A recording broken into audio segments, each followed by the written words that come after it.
Hey guys, lepedaler back with another video. Today we'll be taking a look at a Zwift race I participated in. It's the third one out of the race series that I'm currently in, and it was supposed to be a mountain bike type race. So very exciting stuff. However, I do have my comments on Zwift racing that I will get into, but that's what we're going to be talking about today. I got the coach hat on, so I will be giving myself a little bit of analysis to see where I could have maybe done a little bit better. However, I think I really executed this race properly. And the reason why I love showing you guys these videos is because a lot of people ask me what type of training I do, what type of racing I do. And currently, right now, we've officially gotten word that all criterium racing for the summer is officially canceled. So I'm very disappointed because I know a lot of you guys want to see what type of racing and type of training that I do outside. And I want to give that content, as I really do love race commentary because it's very fun to do and very interesting. So because that's canceled, Zwift Racing is going to be the best thing I can give you guys at the moment. Now, the people watching this are most likely subscribed to the channel, so I just want to give you guys a big thank you.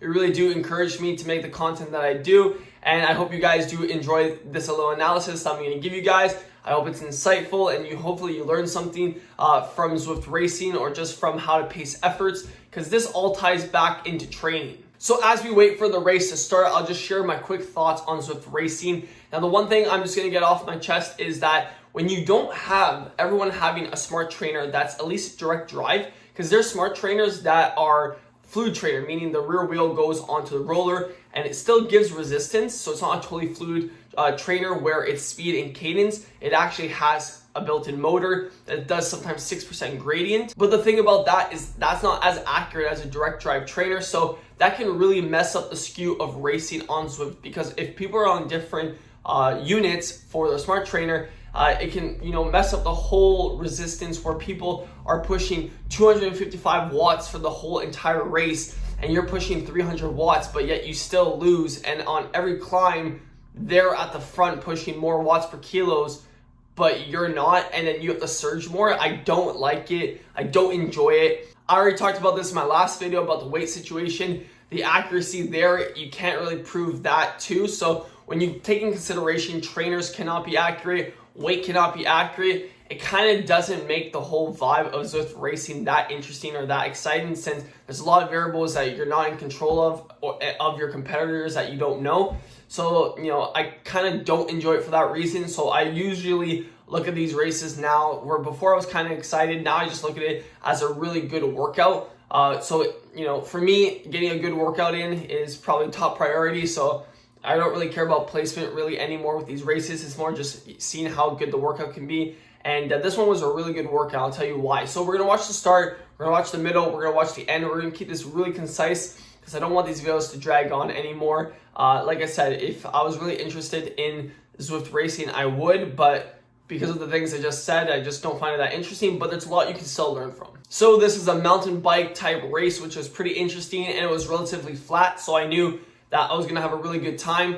I'm not saying that I can't climb, but what I find funny is, like I said, with my power output, my weight being so low and my power being pretty high, even on the hills, because people are pushing magically 5.5 watts for more than 6 minutes, climbing is very hard in these races. So anyways, off the start, I'm pushing 500 watts, 450, 300, I'm pushing 4.5 watts per kilo. So you got to go really hard from the start, but this race was a lot more tamed, especially at the start. Right now, a lot of people would still be doing very high wattage, but for the most part, it was pretty calm. There wasn't that many people in a race. But back to the point I was saying before is that it's very funny because when the hills come, and I mean like serious hills where the effort's like 6-7 minutes, you have people that are able to keep such a low heart rate for the whole race, low wattage, but yet stay at the front. So like I said, very interesting things. Right now at the start of the race, this was the lead-in going into the jungle circuit. So this is paved, but everyone's on mountain bikes because as soon as you get into the circuit, it's all gravel, and a gravel bike is not faster. It's like proven that a mountain bike is actually faster on these courses. So that's a big reason why everyone is on mountain bikes. And for the most part, just from the start, it was very calm, very chill, and it was pretty easy to get into a pace.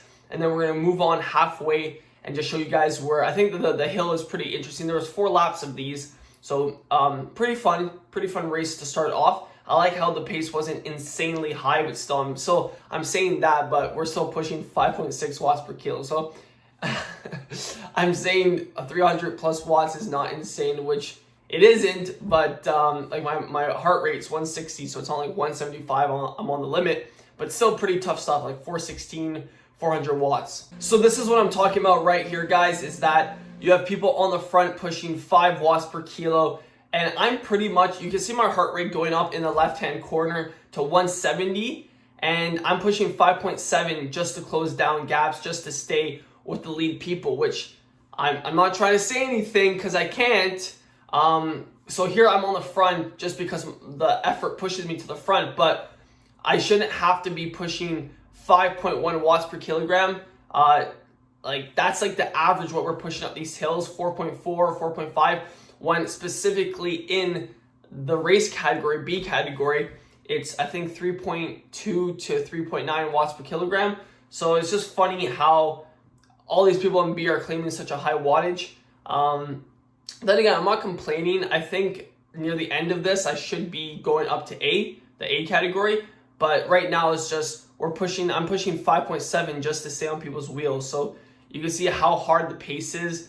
That's it. I'm getting to the point with, like I said, with these Zwift races, it's just interesting. But for me, it's a very good workout. Like right now, my heart rate's 172 beats per minute. So I'm pretty much on the limit. You're going to see I'm going to have to rev up just to make sure that I don't get dropped. So I go back to 400 watts almost, and I'm on the limit. But this goes on for pretty much the whole climb, where people in front of me are doing 5.7 watts. And it's pretty interesting because when you look at their heart rate, they didn't surge. So I guess they can just magically keep 5 watts per kilogram at 155 beats per minute. So interesting, right? So we're climbing. I'm at 175, holding 300 watts. And there's people in front of me doing 6.3 watts per kilogram. Still 6.2, and their heart rate never goes above 160. So yeah, this little kicker climb, I don't want to sound too like salty or disappointed, but it wrecks the fun in my opinion. If I really want to go into the analysis, which I've done behind the scenes, I could go a lot more in depth, but that's not the point of the video. The point of the video is just to show you what type of racing I do, and I think it's pretty interesting just to switch up the content. Like I said, we can't go outside. So right now, this little loop section is that if you can survive this, you pretty much are in good contention. I knew it was going to come down to a sprint because no one's going to do an attack. Attacks are very hard on Zwift unless you really have a strong group of guys. I think in the A group, they had a breakaway of 3 people actually, so that stuck. But it's very hard, especially you can't really communicate with people. So it's just, if you can do that little animation where it's like, you take a turn now, it's pretty hard. But yeah, right here, this is the descent part, but you still don't want to get dropped. So you guys still keep the power on, and we'll watch the last lap, see what happens in terms of going to the final sprint. So we have about 1 kilometer left, which is perfect. That's what everyone likes to see. And I hope you guys are enjoying it. I'm trying to make these videos a lot more concise. So I'm pushing 5.6 watts per kilogram, making sure that I stay with the group, and I'm doing a pretty good job. Then again, I don't want to be on the front. I want to try to conserve as much as I can. But one thing I find very interesting with these sprints too is that it's very hard to realize when to start your sprint, because there's a delay if you don't do it on time. Where I think in real life, if someone starts sprinting in front of you, the instant reaction is a lot faster than this one. So I'm trying to make sure I'm in good placement. I'm in 5th place overall. Now there's 2 divisions, like within the B group, there's 2 groups, the Masters, which are the older, and then just the Elite 3s. So right now I'm in very good position, making sure that I get ready. And it's kind of hard with 300 meters to go. You don't want to go too far. Someone kicks right now. He's pushing 9.5 watts. I start sprinting as well. I'm pushing 8.2. And right here, I'm pretty much holding it. I'm 1 or 2 watts per kilo off them. So it's funny how I get dropped that bad, where the person in front of me is doing 12.4, 14.3, and I was only able to do 11.6. And if we look at my wattage, which is very interesting, and this is what I mean by going behind the scenes and really doing a thorough analysis, I held for the entire race, which was an hour, I held, let's pause it right here, I held 300 watts, and my watts per kilogram were 4.3 watts per kilogram. So if we look at the whole list, number 4 is a kid. So obviously I don't know how accurate Zwift is 4.7 watts per kilogram. If that's true, you should be racing in the elite A's then, because your wattage is so high.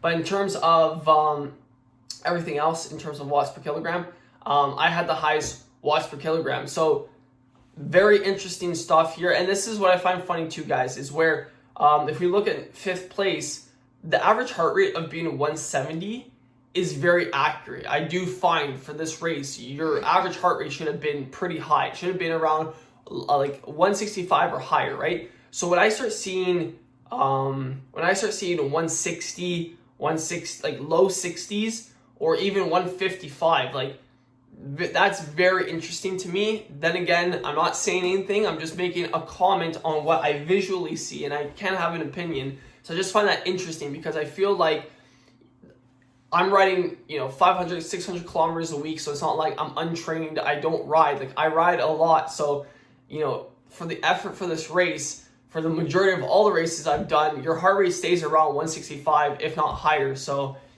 that's Zwift racing for you. I hope you guys did enjoy the video. It is fun to make these little analysis. In this race situation, I literally couldn't have done anything better. In the previous races, there's situations where, you can position yourself a little bit better. But in this one, I held it all race at the front. I was at the front pack the whole race. And it came down to a sprint. And this is a video game, so in real life, the sprint probably would have been different, but it's a video game. So I just like showing you guys my level of fitness in terms of the training that I do and then how I apply that. So right there, you can see 4.3 watts per kilogram is very good. It puts me around Cat 2 in terms of fitness. And I'm just disappointed because I wanted to show that fitness outside, get some like real race footages in. It would have been very fun, very exciting, some race day vlogs. So unfortunately, we don't have that. This is the best thing we have. And I do want to address it really quickly, is that, if we look at the negative side of the fact that we can't race right now, it's pretty disappointing, because I absolutely love it. And with the newfound fitness and dedication I have to cycling, it would have been fun doing some real races and getting some real race footage and race vlog and race analysis. It would have been fun, right? But if we look at the positive now, I just have more time to do some more exploration stuff. I have my gravel bike, going to be complete very soon. I have pedals I ordered. Those are XTR pedals, Shimano. So those are being ordered or have been ordered. They're coming next week. So I slapped that on, and then we're doing some long gravel rides. I'm talking 200K plus. And I think that content's going to be amazing. And it's kind of nice, because then if I don't really have to worry about racing, I can just dig a deep hole in terms of distance, in terms of fatigue, and just keep you guys entertained with some long rides, which I know I love watching. I hope you guys like watching, and I can't wait to bring that to you guys. So stay tuned for that. Like the video if you did. Comment what you guys found interesting with Zwift racing, or any comments you guys have in regards to my training or my fitness. Always eager to have a conversation or to answer questions. And until the next one, keep on pedaling.